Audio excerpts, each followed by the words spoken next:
Bismillah,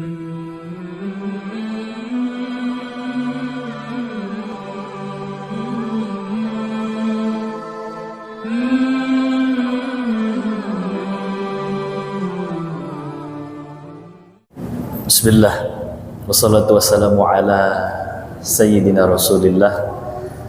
Assalamualaikum warahmatullahi wabarakatuh.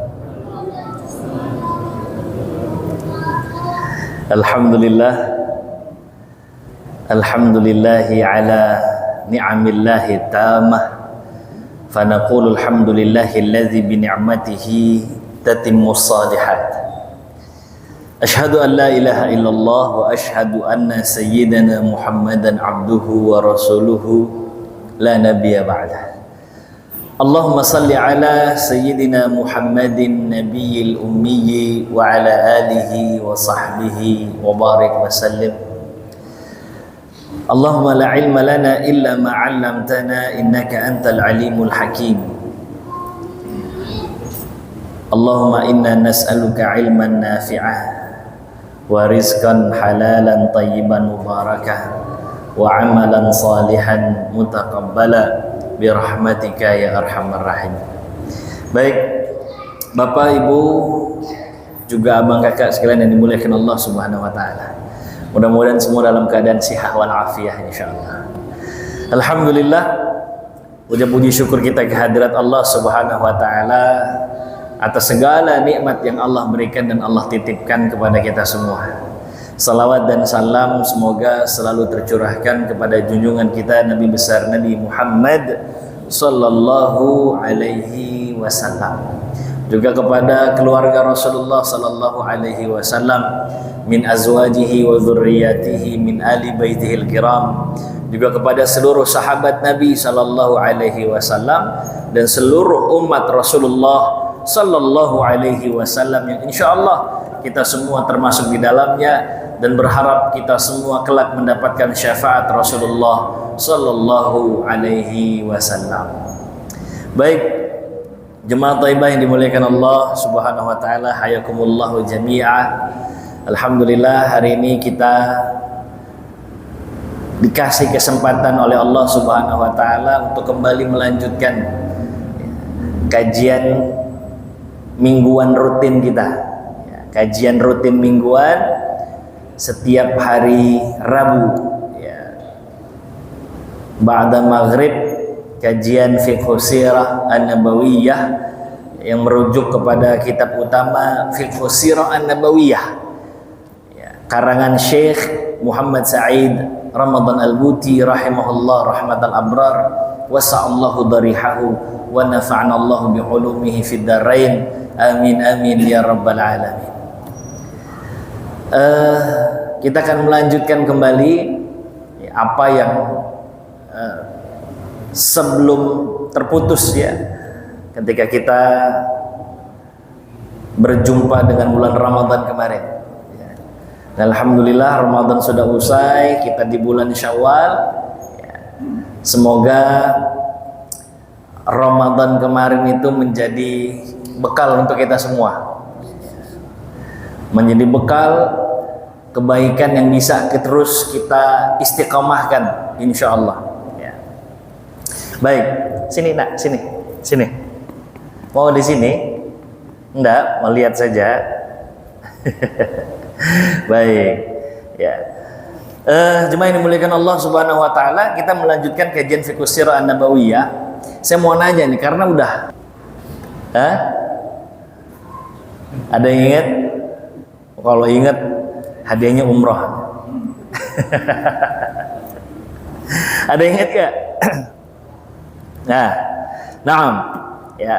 Jadi ini kalau bisa, ya, pasca Syawal ini, pasca Ramadan maksudnya, ya, kalau kita niat betul untuk nuntut ilmu, ya, di-upgrade lagi. Kalau biasanya datang mendengarkan, ya, itu udah alhamdulillah bagus sekali. Tapi kalau mau lebih baik lagi, siapkan catatan, ya. Karena itu pengikatnya, supaya pengetahuan kita bisa kita ulang dan jadi pengingat bersama gitu, ya, nggak sekedar kita dapatkan pulang atau lupa lagi, ya. Nah, ini untuk semua materi yang disampaikan sama para asatiz, baik yang hari Senin maupun hari-hari yang lain. Ya, kalau bisa bawa catatan supaya makin mengikat tuh materi. Karena di balik sirah nabawiyah khususnya, wallah hikmah luar biasa. Dan itu pegangan hidup kita kan. 24 jamnya Rasulullah Sallallahu Alaihi Wasallam itu kan contoh semua.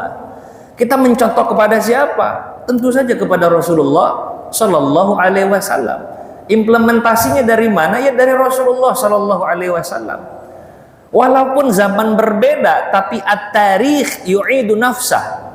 Karakteristik kehidupan tuh dari zaman ke zaman mirip, walaupun objeknya berbeda, ya. Pelakunya berbeda, tapi karakteristiknya sama. Jadi apa yang kita rasakan saat ini itu sudah terjadi di zaman-zaman yang lampau. Itu kenapa Rasulullah Sallallahu Alaihi Wasallam dibekali oleh Allah Subhanahu Wa Taala kisah-kisah umat terdahulu untuk menjadi ibrah, menjadi pelajaran bagi Rasulullah Sallallahu Alaihi Wasallam sekaligus penguat. Nabi ketemu sama momentum apa, ketemu sama ujian apa, Allah menguatkan. Oh, salah satunya dengan apa? Kisah umat terdahulu. Karena pernah kejadian. Kau tinggal copy paste saja ya Muhammad, lakukan sebaik yang kau bisa lakukan, kan begitu. Umat Rasulullah Sallallahu Alaihi Wasallam juga begitu. Ya, syarat hikmah kehidupan Rasulullah Sallallahu Alaihi Wasallam, demi Allah. Ya, kalau bukan kepada Nabi Sallallahu Alaihi Wasallam, kepada siapa kita mengikut, kan? Mencontoh. Nah, hari ini insya Allah ya, kita akan melanjutkan kajian fiqh sirah an-nabawiyah. Kita masuk ke fase Fathu Makkah. Ya. Fathu Makkah ini pembebasan kota Mekah, atau kalau mau kita bahasakan lagi penaklukan kota Mekah. Ya. Tapi bahasa yang digunakan oleh para ulama merujuk kepada ayat-ayat Allah Subhanahu Wa Taala yang digunakan itu Fathu Makkah. Ya. Fatah, pembebasan. Cuman kalau kita ngedengar kata pembebasan kurang nangkep kita, maka boleh kita gunakan terjemahan dari Fatah itu penaklukan, walaupun nggak pas-pas amat sih, karena penaklukan itu seringkali konotasi setelah penaklukan itu negatif. Ya, setelah ditaklukkan, dikuras kekayaannya, dikuras kemudian isi dari negara yang ditaklukkan, seolah-olah begitu. Sementara Islam menggunakan kata fatah, membebaskan dari kebobrokan, membebaskan dari keburukan, itu yang digunakan. Fathu Makkah, pembebasan kota Mekah. Jadi ulama lebih senang menggunakan kata Fathu Makkah. Ya. Ada bahasa lain kan, semisal qabdah, penguasaan, ya. Nggak gitu. Ya. Para ulama menggunakan Fathu Makkah, pembebasan Mekah. Ya. Tapi untuk menyederhanakan saja, penaklukan kota Mekah. Nah, kalau kita mau tarik lagi, ini kan awalnya dari Sulhul Hudaybiyah. Ya, coba kita review lagi yang kemarin-kemarin deh. Di tahun ke-6 setelah hijrahnya Nabi Shallallahu Alaihi Wasallam, Nabi berkeinginan untuk umroh di tahun ke-6 itu. Nabi ajak sahabat-sahabatnya, ternyata hampir semua sahabat yang nggak ada uzur ingin ikut serta bersama Rasulullah Sallallahu Alaihi Wasallam. Terlebih para muhajirin yang asli Makkah, kerinduan mereka dengan kampung halaman itu sudah membara sekali. Maka begitu Rasulullah Sallallahu Alaihi Wasallam ajak, ngikut tuh. Ya, banyak sekali para sahabat Nabi yang ingin ikut serta dalam umrah bersama Rasulullah Sallallahu Alaihi Wasallam, berangkat. Setibanya di perbatasan kota Mekah lah kita sebutnya, di sebuah tempat yang bernama Hudaybiyah, Rasulullah Sallallahu Alaihi Wasallam dan para sahabat ditahan. Ya. Orang-orang Quraisy nggak mau dipandang sebelah mata dengan kedatangan rival abadinya, yakni Rasulullah Sallallahu Alaihi Wasallam, kaum muslimin. Masa seenaknya saja masuk ke kota Mekah, ya. Padahal dendam kesumat orang-orang Quraisy kepada Rasulullah Sallallahu Alaihi Wasallam, kepada kaum muslimin, ya. Kafir Quraisy itu ya kesumat sekali. Apa kata orang Arab, kalau kami membiarkan Muhammad dan sahabat-sahabatnya terus masuk begitu saja, Maka diutuslah nanti seorang negosiator ulung yang bernama Suhail bin Amr. Ya. Disitulah Suhail bin Amr mengajak Rasulullah Sallallahu Alaihi Wasallam untuk bermusyawarah. Rasulullah Sallallahu Alaihi Wasallam mengajak serta beberapa sahabatnya termasuk Sayyidina Ali bin Abi Thalib radhiyallahu taala anhu warda. Kemudian begitu sudah bertemu dua kubu ini, ya, kaum muslimin, ya, yang tentu saja diwakili oleh Rasulullah Sallallahu Alaihi Wasallam dan pihak Quraisy, Suhail bin Amr. Suhail bin Amr nanti pada akhirnya masuk dalam agama Allah Subhanahu Wa Taala. Ini masih belum masuk agama Allah. Begitu kemudian sudah bertemu, Rasulullah Sallallahu Alaihi Wasallam mencapai beberapa kesepakatan. Kesepakatan yang pertama, kaum muslimin tidak boleh masuk Mekah, nggak boleh umroh. Jauh-jauh dari Madinah sampai di Mekah tidak boleh umroh. Boleh umroh tahun depan. Jadi tujuannya sebenarnya untuk menghinakan kaum muslimin gitu, ya. Supaya juga orang-orang luar Mekah tidak menganggap sebelah mata kafir Quraisy yang mempersilahkan Rasulullah Sallallahu Alaihi Wasallam dan para sahabat untuk masuk Mekah begitu saja. Ya. Mungkin bahasanya kalau nanti ditanya, orang-orang Quraisy akan sedikit bisa memusungkan dada. Enggak kok, kita nggak ngebolehin, bukti mereka pulang lagi tuh. Dan mereka ngikut-ngikut aja apa yang kita inginkan, kan begitu kan? Ya. Itu yang pertama itu. Rasulullah Sallallahu Alaihi Wasallam menyanggupi permintaan Suhail bin Amr. Itu yang nanti bikin respon Umar bin Khattab. Kalau masih ingat nih, ya, jemaah, bagaimana respon Umar bin Khattab yang di awal nggak bisa menerima keputusan Rasulullah Sallallahu Alaihi Wasallam, mengaminkan apa yang diminta sama Suhail bin Amr. Ya Nabi, yang bener aja, udah jauh-jauh dari Madinah, kita udah sampai di sini, tinggal ngelongok dikit sampai tuh Mekah. Tapi kita disuruh pulang dan kita iya saja. Ya Nabi, yang benar aja. Bahkan bahasanya Umar bin Khattab radhiyallahu taala anhu ardah nih agak sedikit kasar lah. Ya. Beliau mengatakan, "Alasta Nabi? Bukankah engkau seorang nabi?" Maksudnya Umar, masa iya kita nggak mau mengorbankan diri kita ya Nabi? Masa iya kita harus pulang ikutin mereka? Kalau perlu nyawa kita kasih. Kata Nabi, udah ikutin saja.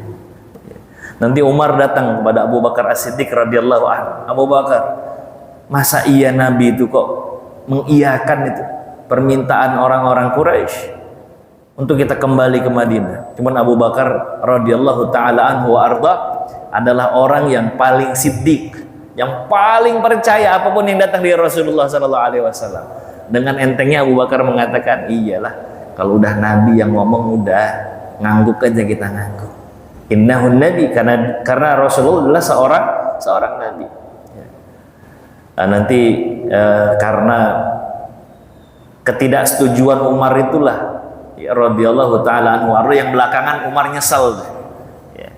Terus beliau akhirnya menambal, ya, ketidakpercayaan beliau di awal kepada Rasulullah Sallallahu Alaihi Wasallam dengan berpuasa setiap hari itu. Dia ngerasa nyesel. Tapi Nabi mengiyakan di awal, ya, kita pulang. Itu kesepakatan pertama. Kesepakatan yang kedua apa? Saat itu Rasulullah Sallallahu Alaihi Wasallam diperbolehkan umroh di tahun berikutnya, tapi dikasih tenggang waktu 3 hari saja, nggak boleh lebih. Ya, dan Rasulullah Sallallahu Alaihi Wasallam atas arahan dari Allah Subhanahu Wa Taala melalui Jibril Alaihissalam akhirnya mengiyakan lagi. Ya udah, nggak apa-apa, kata Rasulullah. Apalagi kesepakatannya, orang-orang Mekah yang masuk ke dalam agama Allah Subhanahu Wa Taala atau sudah termotivasi, terdorong untuk masuk agama Islam, terus datang ke Madinah, harus dikembalikan ke Mekah, balikin ke Mekah. Ya. Sebaliknya, kalau kemudian orang-orang Muslim, muhajirin yang penduduk asli Mekah tapi sudah bermukim di Madinah, kemudian berpaling dari agamanya, kembali ke agama nenek moyangnya di Mekah, jangan dihalang-halangin. Kata Nabi Shallallahu Alaihi Wasallam, ya sudah, saya terima. Kesepakatan berikutnya apa? Akan dilakukan gencatan senjata di antara dua kubu. Nggak boleh saling ganggu. Quraisy nggak boleh lagi ganggu kaum muslimin yang datang selama datangnya 3 hari tadi untuk umroh. Begitu pula kaum muslimin nggak boleh ganggu-ganggu orang Quraisy. Ini berlaku gencatan senjata selama 10 tahun. 10 tahun nih berlaku. ACC semua, kedua belah pihak. Termasuk faktor-faktor pendukung. Termasuk kabilah-kabilah yang mendukung kedua kubu. Saat itu ada 2 kabilah yang selalu bertikai. Panjang sekali ini kisah pertikaian kedua suku ini. Satu namanya Bani Khuza'ah, satu lagi namanya Bani Bakr. Bani Khuza'ah begitu mendengar Bani Bakr itu berpihak kepada Quraisy, maka harus ada di pihak yang oposit. Kalau memang Bakar di pihaknya Quraisy, kami di belakang kaum muslimin. Nah, itu kata Bani Khuza'ah. Sebagaimana kaum muslimin dan Quraisy nggak boleh saling mengganggu, Bani Khuza'ah dan Bani Bakar juga nggak boleh saling ganggu. Deal, sepakat. Nah, itu ya. Nah, akhirnya kesepakatan ini terjadi.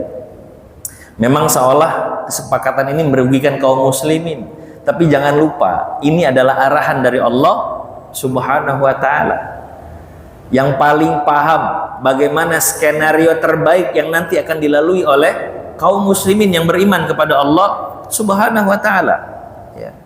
Terbukti nanti karena udah nggak boleh saling ganggu. Salah satu hikmah terbesarnya adalah Rasulullah Shallallahu Alaihi Wasallam dan para sahabat radhiyallahu anhum ajma'in nyaman tanpa diganggu untuk berdakwah kepada orang-orang yang ditemui oleh Rasulullah Shallallahu Alaihi Wasallam dan para sahabat Nabi, termasuk kepada orang-orang Quraisy. Kan nggak boleh lagi diganggu itu. Ya.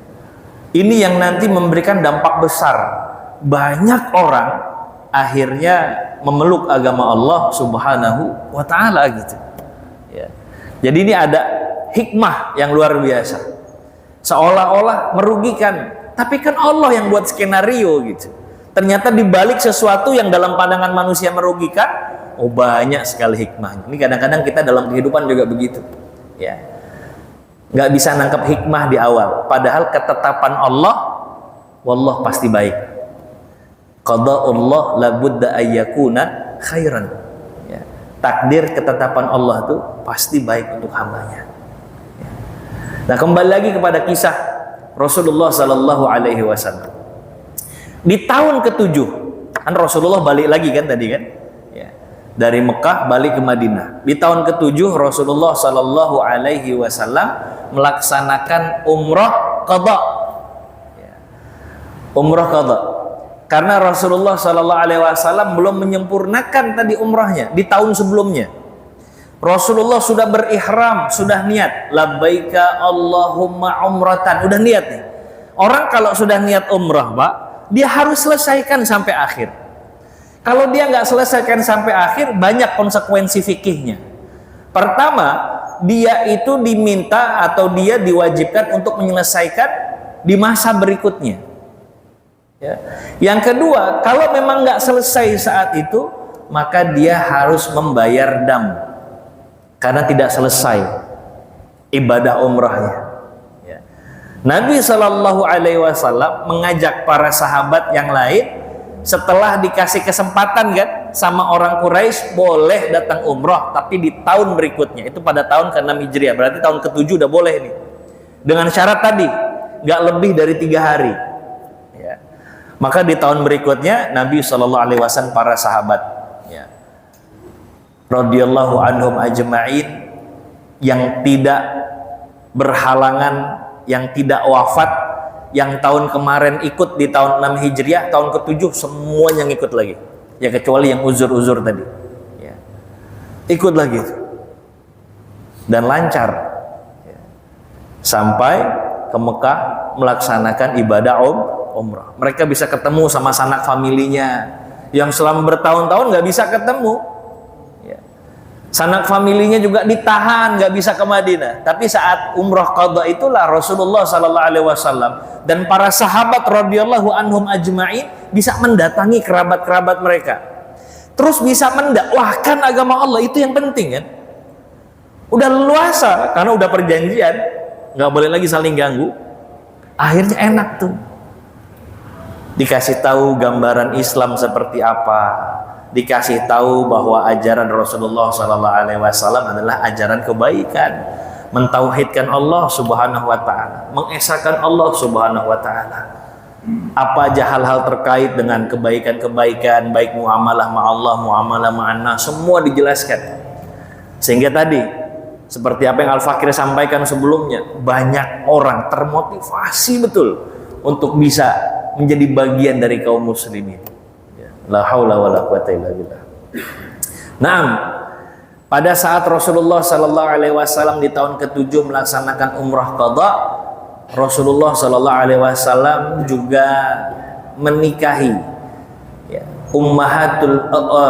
ummul mukminin, ummun min ummahatil mukminin, yang terakhir Rasulullah nikahkan Sayyidah Maimunah bintul Harith radhiyallahu anha.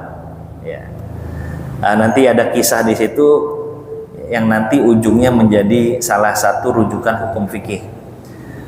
Ulama sirah mengatakan Rasulullah Shallallahu Alaihi Wasallam menikahi Sayyidah Maimunah radhiyallahu anha pada saat sedang berihram. Ya. Sehingga ulama yang melihat fenomena ini mengatakan ihram, orang yang dalam keadaan berihram boleh menikah. Padahal salah satu larangan ihram adalah kegiatan nikah, menikahkan. Ya. Pernikahan tuh nggak boleh. Ada beberapa larangan-larangan ihram ya. Mulai dari dia nggak boleh tatayub, nggak boleh memakai wangi-wangian. Kalau udah ihram nih, nggak boleh dia motong rambut, nggak boleh dia gunting kuku, nggak boleh nyembelih hewan. Terus kemudian nggak boleh memakai pakaian berjahit. Ya. Yang paling fatal adalah kalau dia melakukan hubungan biologis suami istri atau melakukan kegiatan pernikahan, itu tidak boleh. Ya.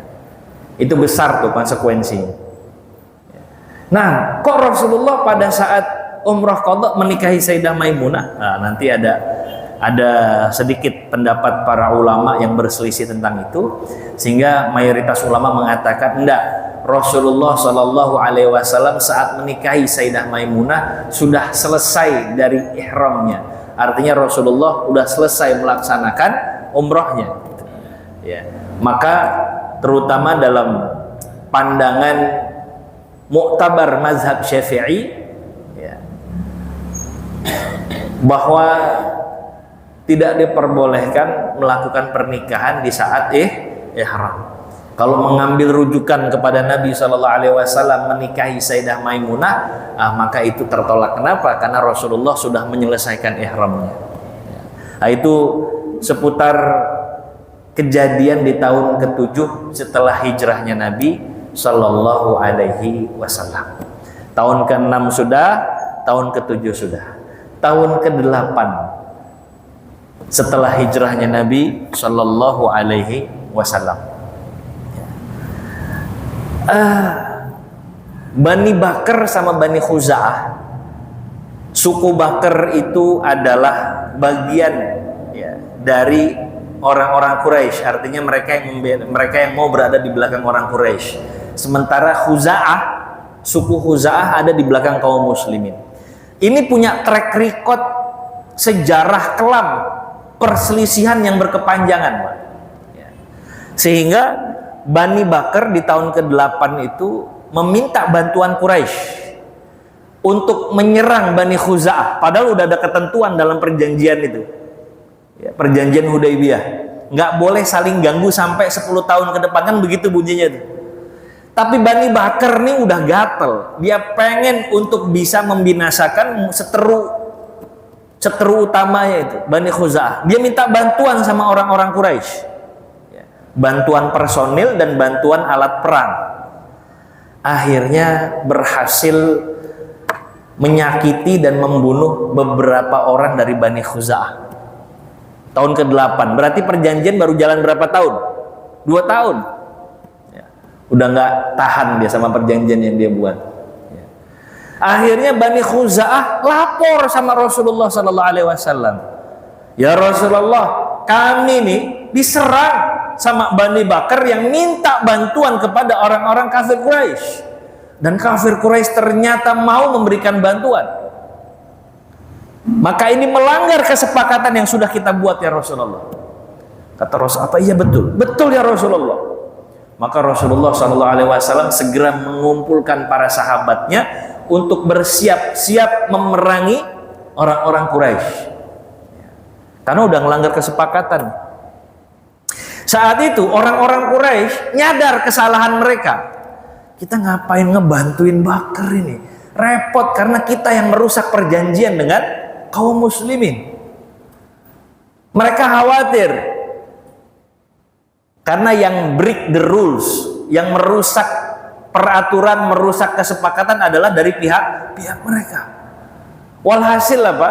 Diutuslah salah satu pembesar Quraisy untuk datang ke Madinah, menjumpai Rasulullah Sallallahu Alaihi Wasallam. Baik-baikin Nabi kalau bisa.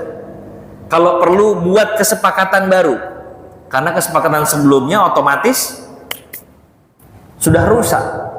Ya. Siapa yang diutus? Abu Sofyan namanya. Ya. Abu Sofyan datang dari Mekah sampai ke Madinah, ketemu sama Rasulullah Sallallahu Alaihi Wasallam. Wah, diterangin panjang lebar dengan 1001 alasan, nggak digubris sama Nabi.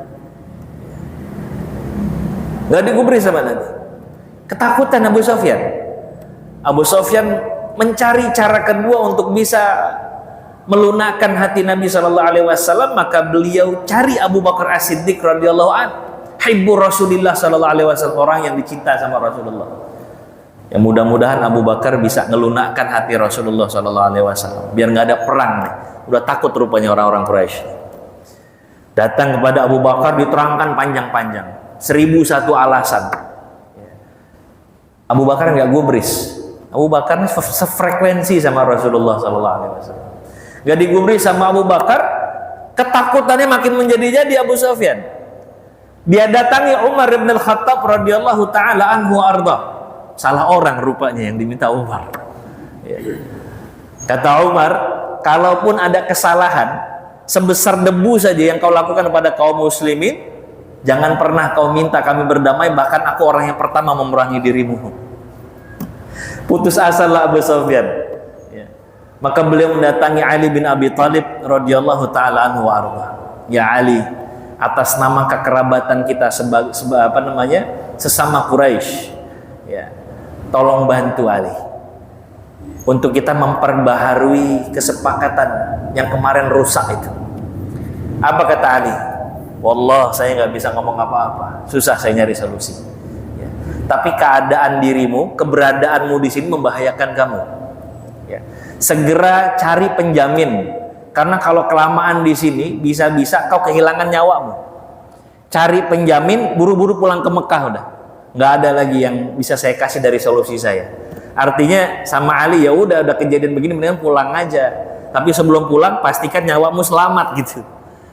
Di zaman itu ada namanya penjamin, Mbak. Jadi kalau kita ada di tempat yang berbeda, ya, kampung yang berbeda, kita bisa aman selama kita punya penjamin. Siapa penjaminnya Abu Sufyan? Yang masih ada kekerabatan dengan Abu Sufyan. Ya. Dari kaum muslimin tentu saja. Maka beliau saat itu bergegas untuk kembali ke kota Mekah, pulang. Rasulullah Shallallahu Alaihi Wasallam siapkan strategi untuk menyerang Mekah. Lantas kemudian disepakatilah beberapa strategi. Berangkatlah Rasulullah Shallallahu Alaihi Wasallam mempersiapkan pasukan untuk berangkat ke Mekah. Nanti ada sebuah episode di mana salah satu sahabat muhajirin namanya Hatib bin Balta'ah.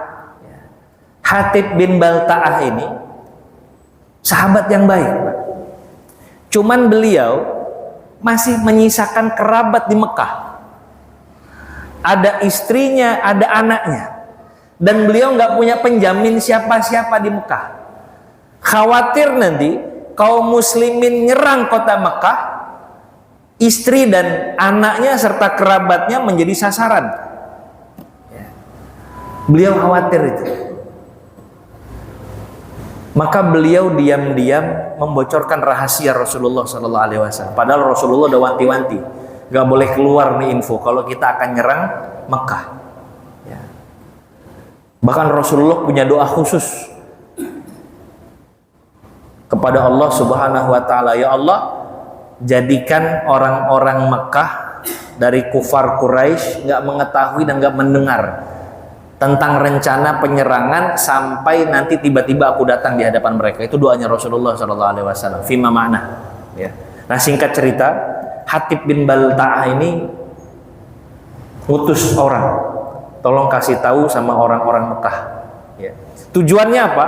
Supaya Hatib bin Balta'ah ini mendapat simpati dari orang-orang Quraisy, sehingga orang Quraisy bisa persiapan dan memberikan privilege kepada keluarganya Hatib bin Balta'ah, karena beliau nggak punya penjamin di Mekah itu, nggak ada orang bisa ngelindungin.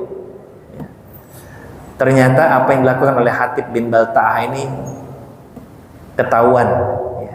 Sama siapa? Lagi-lagi sama intelnya Rasulullah Sallallahu Alaihi Wasallam. Siapa? Jibril alaihissalam. Jibril alaihissalam memberikan informasi kepada Rasulullah Sallallahu Alaihi Wasallam terhadap apa yang dilakukan sama Hatib bin Balta'ah. Maka Rasulullah Sallallahu Alaihi Wasallam segera mengutus Ali bin Abi Thalib radhiyallahu an sama satu sahabat lainnya, sahabat Miqdad, ya, untuk mencegat seorang wanita yang membawa bocoran berita ke Mekah. Maka Ali menyegerakan diri, ketemu tuh perempuan. Ya.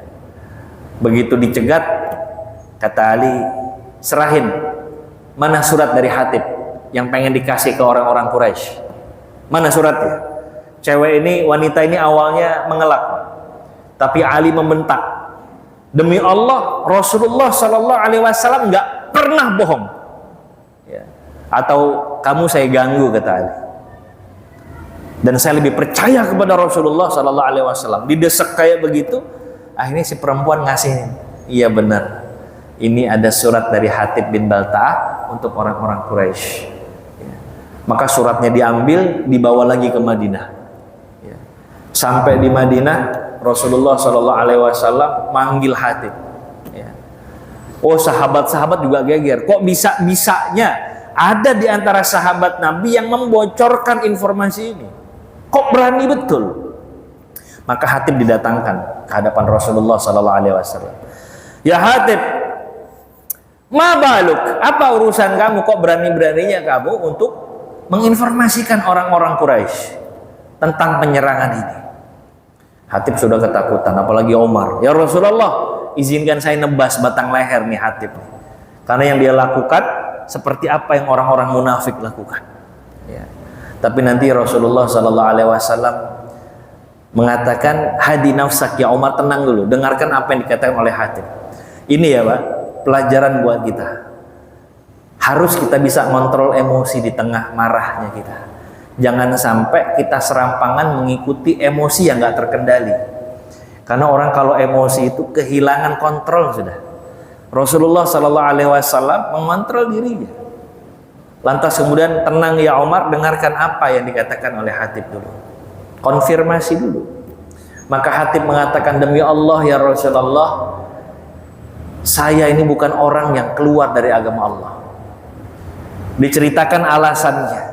Saya ini nggak lebih nggak bukan cuman seorang anak yang diangkat oleh orang Quraisy saat saya masih kecil. Jadi kasarnya saya nggak punya kedudukan apa-apa di kalangan Quraisy. Saya nggak punya penjamin. Sementara anak istri saya ada di Mekah. Saya cuma mau melindungi kerabat saya saja ya Rasulullah. Rasulullah Sallallahu Alaihi Wasallam tahu ya, perkara-perkara yang tidak bisa ditangkap sama orang kebanyakan. Umar udah nahan marahnya saja. Ya. Udah ya Rasul, eksekusi saja lah ya Rasul. Kata Nabi, enggak. Apa yang dikatakan sama Hatib itu benar. Ya. Walhasil Hatib tidak jadi dieksekusi. Nanti turun ayat Allah Subhanahu wa taala terkait hatib ini. Ya.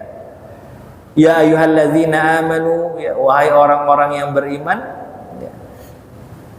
Janganlah kalian menjadikan orang-orang yang benci terhadap Allah, benci terhadap Rasulullah sebagai aulia, begitulah maknanya. Ya. La ta'khudhu aduwi wa aduwakum aulia. Artinya apa? Kata para ulama, orang-orang yang melakukan perbuatan yang merugikan kaum muslimin jangan lantas dihukumi kafir gitu. Ya, walaupun dia salah, iya dia salah. Tapi Allah Subhanahu wa taala masih menggunakan kalimat ya ayyuhalladzina amanu. Jadi masih beriman. Ada orang yang memposisikan orang munafik seperti orang yang ingkar kepada Allah Subhanahu wa taala. Ya, orang yang kafir. Orang yang memusuhi agama Allah. Sehingga diperangi orang-orang itu. Padahal nggak kayak begitu. Orang yang masih mengatakan asyhadu an la ilaha illallah wa anna muhammadar rasulullah min ahlil qiblah, darahnya nggak halal. Nanti keluar tuh hukum-hukum itu. Ya. Oh sudah masuk. Oh masih ada sisa dikit ya. Baik, saya coba persingkat, nanti kita akan perdalam di pertemuan berikutnya. Hatib bin Balta'ah dibebaskan oleh Rasulullah Sallallahu Alaihi Wasallam, sehingga nanti Rasulullah Sallallahu Alaihi Wasallam melanjutkan perjalanannya sampai ke Mekah. Ya. Di Mekah Rasulullah Sallallahu Alaihi Wasallam nggak dapat perlawanan. Rasulullah masuk ke Mekah terus sambil kemudian mengucap inna fatahna surah Al-Fatah ya.